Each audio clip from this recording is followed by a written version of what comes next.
Supreme Court of India rejects the bail for Sharjeel Imam and anti-national terrorist Umar Khalid. रोंगटे खड़े हो रहे हैं जब आप ये बातें कह रहे हैं। मोदी आजादी, आजादी, सुप्रीम कोर्ट ने अपने फैसले में बड़ा साफ कर दिया है कि इन दोनों के खिलाफ जितने भी सबूत रखे गए थे वो बड़े पुख्ता सबूत हैं, जिसकी बिना पर इनको जमानत नहीं दी जा सकती। नहीं मिली जमानत, लेकिन कई लोग हैरान भी नहीं हुए। उन्हें कम से कम हैरान तो होना चाहिए था। क्या अब हम हैरान भी नहीं होंगे कि किसी को 5 साल से जमानत नहीं मिली? भारत तेरे टुकड़े होंगे, इंशाल्लाह, इंशाल्लाह। भारत तेरे टुकड़े होंगे, इंशाल्लाह, इंशाल्लाह। कि उमर को जमानत नहीं मिलने पर आसमान रो रहा है। जमानत अगर मिल जाती तो उमर खालिद दिल्ली की सड़कों पर घंटों जाम में फंस जाते।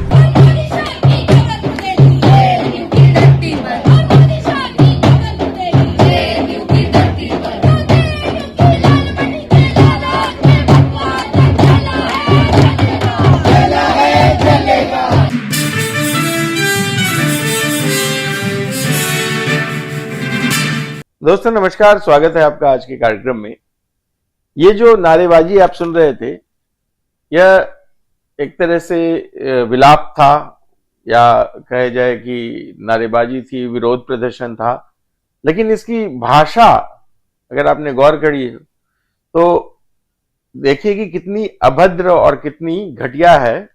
ये जेएनयू के विद्यार्थी हैं जिन्हें भारी कंपटीशन और भारी बढ़िया मार्क्स हो, जिनकी कंपटीशंस में स्टैंडिंग हो, वो उनको एडमिट किया जाता है। उसके बाद इस तरह की शिक्षा ये ग्रहण कर रहे हैं कि मोदी और शाह की कब्र खोदने की तैयारी कर रहे हैं जेएनयू के कैंपस में।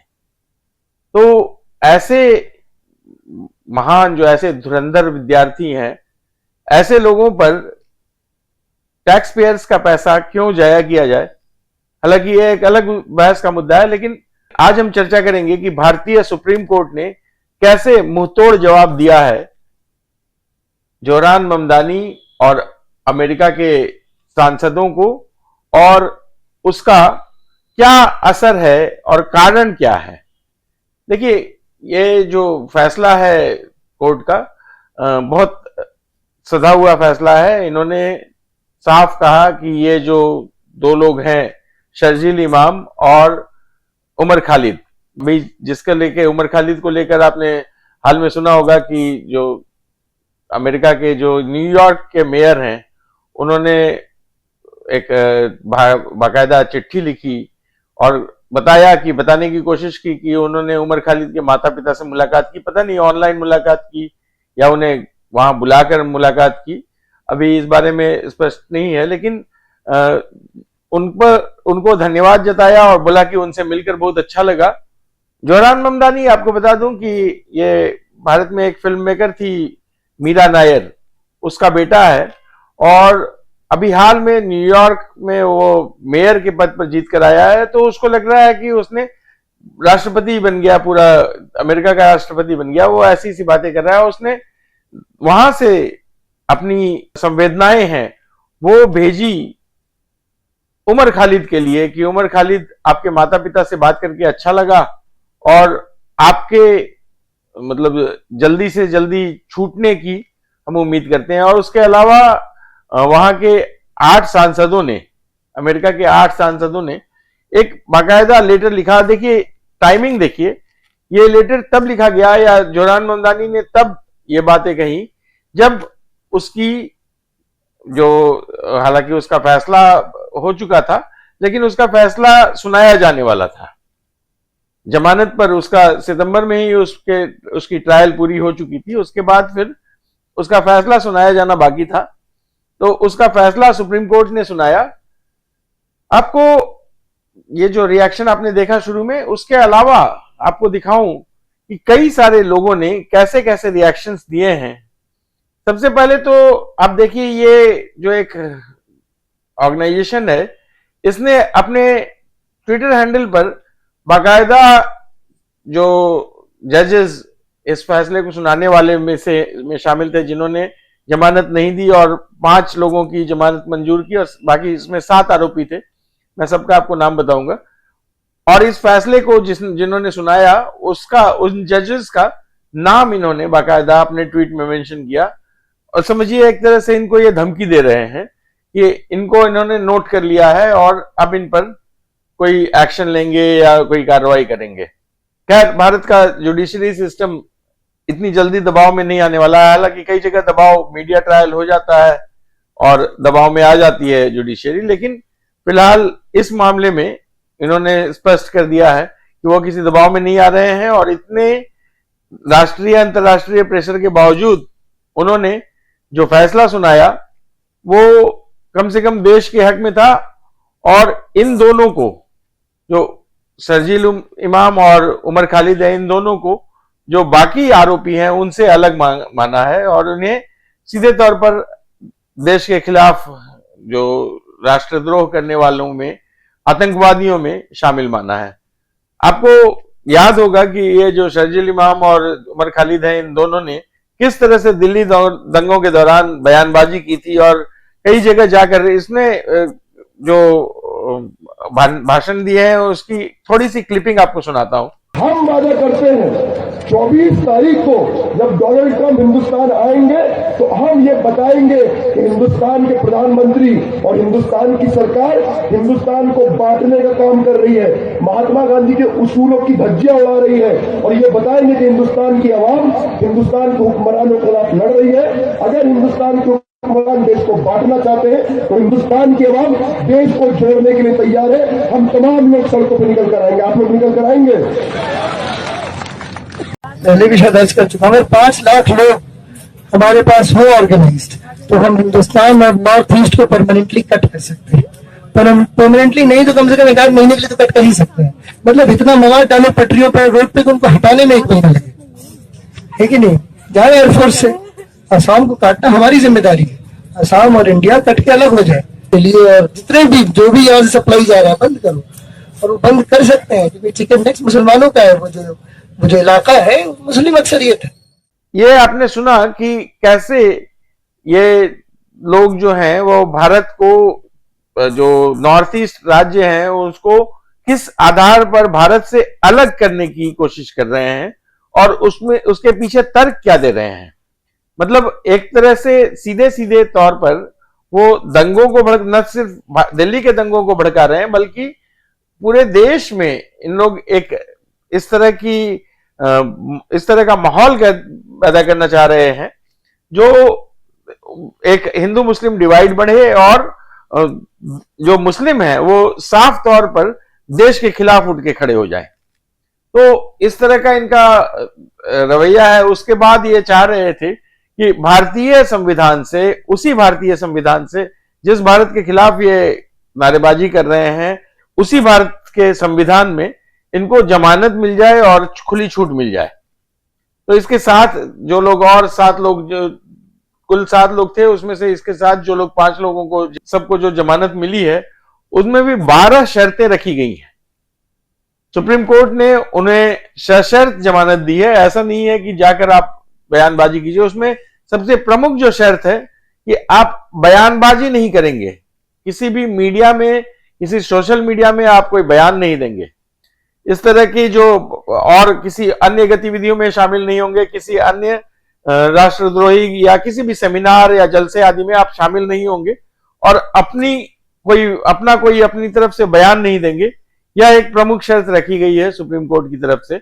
जो कुल शर्तें हैं वो इस तरह से हैं कि प्रत्येक अपीलकर्ता सबसे पहले तो 2 लाख रुपए का राशि का व्यक्तिगत मुचलका और इतनी राशि के 2 स्थानीय जमानती भी पेश करने होंगे। अपीलकर्ता राष्ट्रीय राजधानी क्षेत्र में रहेंगे, ट्रायल कोर्ट की पूर्व अनुमति के बिना इसकी क्षेत्रीय सीमाओं से बाहर नहीं जाएंगे। यात्रा के किसी भी अनुरोध में कारण बताए जाएंगे और ऐसे प्रार्थना अनुरोध पत्र पर ट्रायल कोर्ट द्वारा सख्ती से उसके गुण दोष के आधार पर विचार किया जाएगा। फिर अपीलकर्ता यदि कोई हो तो अपने पासपोर्ट ट्रायल के समक्ष जमा करेंगे। जहां कोई पासपोर्ट नहीं है वहां इस आशय का हलफनामा दायर किया जाएगा। हम प्रतिवादी को देश के सभी आव्रजन अधिकारियों को सूचित करने का निर्देश देते हैं कि वो ट्रायल कोर्ट की स्पष्ट अनुमति के बिना उन्हें किसी भी तरह से देश के बाहर जाने की अनुमति न दें। चौथी जो शर्त है वो अपीलकर्ता अपने वर्तमान आवासीय पते, संपर्क नंबर और ईमेल पते जांच अधिकारी के साथ साथ ट्रायल कोर्ट को भी देंगे। अपीलकर्ता, जांच अधिकारी और ट्रायल कोर्ट को कम से कम 7 दिन पहले लिखित सूचना दिए बिना अपने निवास स्थान या संपर्क विवरण में बदलाव नहीं करेंगे। फिर प्रत्येक अपीलकर्ता जो हैं अर्थात गुलफिशा फातिमा, मीरान हैदर, शिफाउर रहमान, मोहम्मद सलीम खान और शादाब अहमद हफ्ते में 2 बार यानी सोमवार और गुरुवार को सुबह 10 बजे से दोपहर 12 बजे के बीच स्टेशन हाउस अफसर police station, crime branch, Delhi police commissioner office, police के ऑफिस, पुलिस हेडक्वार्टर, जयसिंह मार्ग, नई दिल्ली पर व्यक्तिगत रूप से पेश होंगे और अपनी हाजिरी लगाएंगे। स्टेशन हाउस अफसर इन दोनों अपीलकर्ताओं के लिए हाजिरी का एक अलग से रजिस्टर बनाएंगे और ट्रायल कोर्ट को हर महीने कंप्लायंस रिपोर्ट भी दिया जाएगा, जिसके केस मुख्य रिकॉर्ड में रखे जाएंगे। फिर ऊपर बताए गए अपीलकर्ता सीधे या परोक्ष रूप से किसी भी गवाह या किसी कार्रवाई से जुड़े किसी भी व्यक्ति से संपर्क नहीं करेंगे और उन्हें प्रभावित नहीं करेंगे, डराएंगे नहीं, संपर्क करने की कोशिश नहीं करेंगे और न ही वे वर्तमान एफआईआर या फाइनल रिपोर्ट से जुड़े किसी भी ग्रुप या संगठन की गतिविधियों में शामिल होंगे या हिस्सा लेंगे। फिर अपीलकर्ता ट्रायल खत्म होने तक इस मामले में या इस मामले में शामिल लोगों के बारे में प्रिंट, इलेक्ट्रॉनिक या सोशल मीडिया में कोई भी जानकारी, बयान, लेख या पोस्ट नहीं बनाएंगे, प्रकाशित नहीं करेंगे और फैलाएंगे नहीं।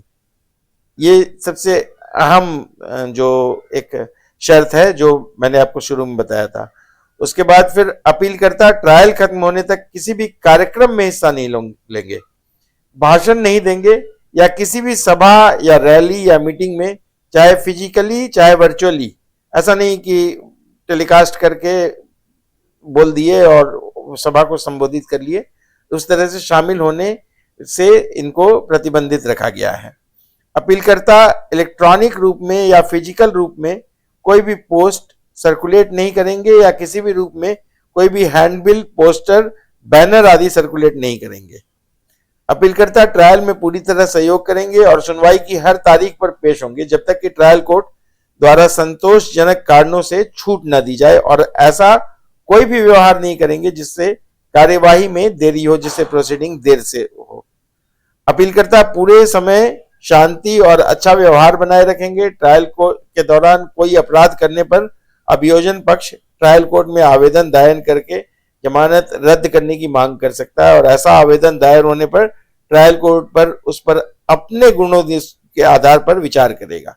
तो इसको अगर उन्होंने इसका जरा भी उल्लंघन किया तो फिर दोबारा वो जेल जा सकते हैं, इसका भी उनको ख्याल रखना पड़ेगा।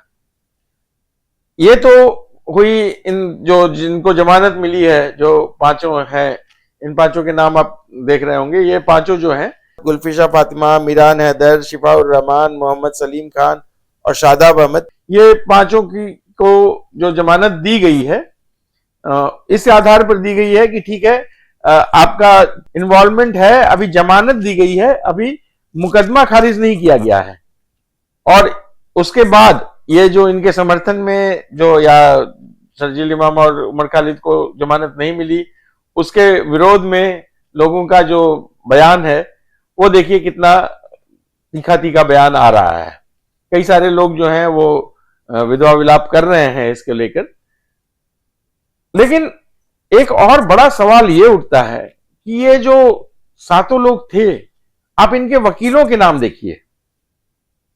ये बड़े बड़े वकील जिनकी एक एक दिन के हियरिंग की कीमत है 20-20 लाख, 25-25, 30-30 लाख तक है। कुल अगर जोड़ा जाए इन सारे वकीलों के फीस की कीमत तो 1 करोड़ रुपया एक हियरिंग का होता है। एक हियरिंग में 1 करोड़ रुपया कम से कम, ये जो अरेस्टेड लोग हैं इन लोगों की तो औकात नहीं है कि ये पैसे खर्च करें इतने। अब ये पैसा कहां से आया, ये इंपॉर्टेंट है। क्या ये जो वकील हैं ये स्वेच्छा से आए हैं? और अगर स्वेच्छा से आए तो आज तक किसी देशभक्त के लिए क्यों नहीं आए, ये देशद्रोहियों के लिए क्यों आए हैं? तो ये अपने आप को क्या साबित करना चाहते हैं ये वकील? इसमें से तो ये कानून मंत्री रहे हुए हैं कपिल सिब्बल, उसके बावजूद उन्होंने भारत सरकार के खिलाफ होने वाले इस मुकदमे में विद्रोहियों की तरफ से, देश विरोधियों की तरफ से पैरवी की। ये सबसे ज्यादा इंपॉर्टेंट बात है कि ये पैसे यहां इन्हें कौन दे रहा है। दूसरी बात जो इंपॉर्टेंट है कि सुप्रीम कोर्ट ने ना सिर्फ इन दोनों की जमानत याचिका खारिज की, बल्कि यह भी कहा कि आने वाले 1 साल तक आप दोबारा इस मामले में जमानत याचिका किसी भी अदालत में, चाहे लोअर कोर्ट में, चाहे हाई कोर्ट में, चाहे सुप्रीम कोर्ट में, कहीं भी नहीं दाखिल करेंगे, इसलिए कि इन पर अदालत का वक्त जाया हो रहा है और जो मेन जो इन्वेस्टिगेशन है उसकी कार्रवाई में बाधा पहुंचेगा। क्योंकि अभी तक आपको पता होगा कि चार्जशीट भी नहीं दाखिल हुई है, क्योंकि इन लोग इन्वेस्टिगेशन में सहयोग नहीं कर रहे हैं। न सिर्फ ये लोग बल्कि इनके साथ जो लोग हैं वो लोग भी इन्वेस्टिगेशन में पुलिस का सहयोग नहीं कर रहे हैं। एक मजेदार तर्क कपिल सिब्बल ने यह दिया कि उनका जो क्लाइंट है वो उस दिन दिल्ली में उपलब्ध नहीं था, लेकिन जो भाषण दे रहा है उसको उन्होंने डिनाई नहीं किया। अब दिल्ली में उपलब्ध होना ही कोई जरूरी है, यह बात कम से कम सुप्रीम कोर्ट के जज साहब को उचित नहीं लगी और उन्होंने फिलहाल इस जमानत को खारिज कर दिया। तो आपने देखा कि कैसे जो बड़े बड़े वकील हैं, बड़े बड़े स्वनाम धन्य कांग्रेस नेता भी हैं, ये इनमें से 2-3 तो इन लोग कैसे जनता के साथ साथ कोर्ट को बरगलाने की कोशिश कर रहे हैं और किस आधार पर यह बरगलाने की कोशिश हो रही है। बहरहाल राहत की बात यह है कि सुप्रीम कोर्ट ने ना सिर्फ ना इनके दबाव में आया सुप्रीम कोर्ट और ना इनको कोई राहत दी है। आपका इस बारे में क्या मानना है हमें कमेंट बॉक्स में जरूर लिख के दें। आज के वीडियो में इतना ही। अगले वीडियो में फिर किसी और मुद्दे के साथ आपके सामने उपस्थित होंगे। तब तक के लिए धन्यवाद। नमस्कार। जय श्री राम।